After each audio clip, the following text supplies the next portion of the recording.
kisha me da këtë pyetje në disa segmente. Në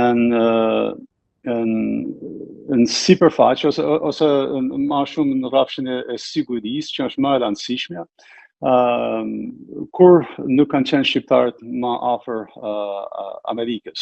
Amerika ka një interes strategjik të sigurimit kombëtar të tyre në përfshirjen e shqiptarëve në hemisferin perëndimor.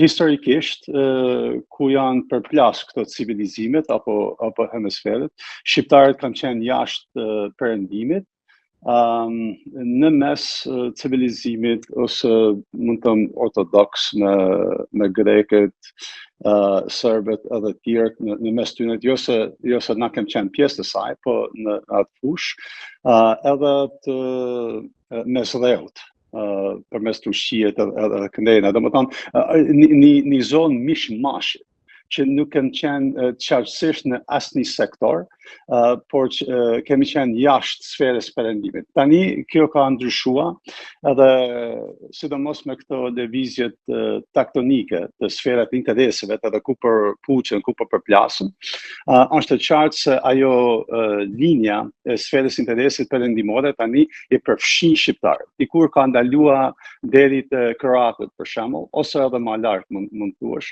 Tani është zbrit edhe shqiptarët tash janë në frontin e sferës perëndimor, ku ballafaqohen me sferën e interesit së Rusisë për shembull. Edhe Kina tani po luan një rol më intensiv në këtë zonë. Kështu që këto interesa që kemi përbashkët me Shtetet e Bashkuara, ballafaqimin me interesat e Rusisë përmes Serbisë edhe të tjerë, ballafaqimin me interesat e Kinës, i kemi përbashkët me Shtetet e Bashkuara të Amerikës, kështu që shqiptarët luajnë një rol më të rëndësishëm se që kanë luajtur historikisht, edhe është më thelbësor. Edhe kjo dëshmohet edhe me faktin që shqiptarët tash janë përfshi edhe në NATO përmes Shqipërisë. Lëvizjet e NATO-s në këtë zonë, domethënë me trupat e saj në Kosovë, në Bosnjë edhe kështu. Rolin shumë pozitiv që ka luajtur Shqipëria në këtë aspekt bashkëpunimit në rrafshin e sigurisë, edhe me Shtetet Bashkuara të Amerikës, po edhe me Evropën. Domethënë që është një epokë e re e marrëdhënieve e shqiptarëve në perëndimin në përgjithësi, edhe me Shtetet Bashkuara të Amerikës në veçantë. Po në mikro, çfarë mund ndodh në raport me ne? Në mikro tash mbetet muzjell çështja përfundimtare e Kosovës. Domethënë si kam u duk epilogu i saj, edhe përfshirjen e Kosovës, edhe një aspekt shumë pozitiv është kjo marrëveshje që është bën, marrëveshje sigurisë që është bën me Kosovën, Shqipërisë edhe Kroacisë. Kjo prapë dëshmon interesin e sigurimit kombëtar që ka perëndimin në përfshirjen e shqiptarëve në këtë sektor. Edhe është e nevojshme që me sqarua situatën e Kosovës edhe me pozicionua si duhet në këtë skenë e mbrojtjes sigurisë, që edhe Kosova me luaj rolin e saj, që është të caktuar se ka me luajt në brenda rrjetës sigurimit NATO-s. Pa mu sqarua kjo, edhe situata e Bosnjës është vështirë me parapas se si ka mu duk kjo zonë. Marrëdhënie që ka Shtetet Bashkuara të Amerikës që keq kuptohen shumë, e besoj nga shqiptarët, edhe kjo është e rëndësishme, se megjithse është e qartë animin e Serbisë ndaj Rusisë, edhe qëndrimin e popullsisë së përgjithësi pro-ruse, pro-Putinit. Megjithatë, Amerika ka një interes sigurimi kombëtar që me neutralizua Serbinë sa më shumë. Është e pamundur, besoj që nuk pritet se ka mu përfshi Serbia në perëndim, por me neutralizua domethënë ndaj Rusisë që me kanë një pozitë më shumë neutrale, për andaj e besoj se syndimi reale është që me përfshi në BE, po jo në NATO. kjo kompromis që bëhet që me tërheq pak, me largua pak nga Rusia, po është e pamundur me largua plotësisht.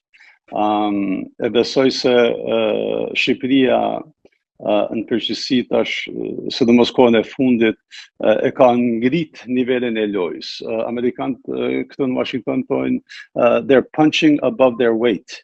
Është një shprehje e boksit, domethënë që kur garon një arenë që nuk është pesha jote, po jetë aftësia jote mundson me garua në atë arenë. Edhe Shqipëria ka luajtur një rol shumë pozitiv në atë aspekt, edhe shpresoj se ka me luajtur pozitiv edhe në zgjidhjen e çështjes Kosovës në të ardhmen.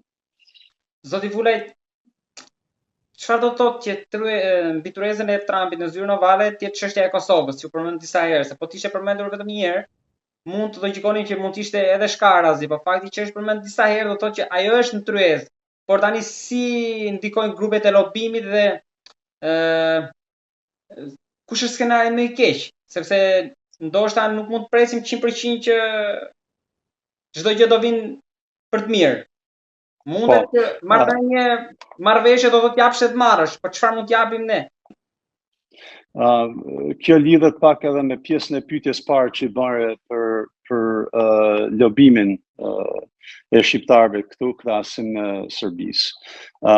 Në të kaluarën, po thonë 20 vjet më parë kështu, komuniteti shqiptar në përgjithësi ka qenë, ju dini, ka qenë shumë aktiv edhe ka pas efikasitetin e saj, domethënë ka ndikuar në politikën e vendimarrjen të Shtetit Bashkuar të Amerikës, ka ndikuar pozitivisht. Unë jam i bindur, edhe mas pavarësisë së Kosovës edhe këto 10 vjet e fundit, aktiviteti i komunitetit është zbehur pothuajse totalisht. Edhe strukturat që janë ngrit në atë kohë janë zhbë.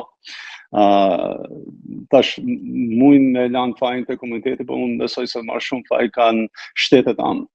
Kosovë mas që pavarësua, i ka thënë mendje se tash i kanë ambasadat, i kanë marrëdhënie direkte, kështu edhe nuk e kanë vlerësua rolin kyç edhe rolin e veçantë që kanë luajtur shqiptar amerikanë, se ky sistem na mundson diçka që është shumë e veçantë në këtë botë në përgjithësi.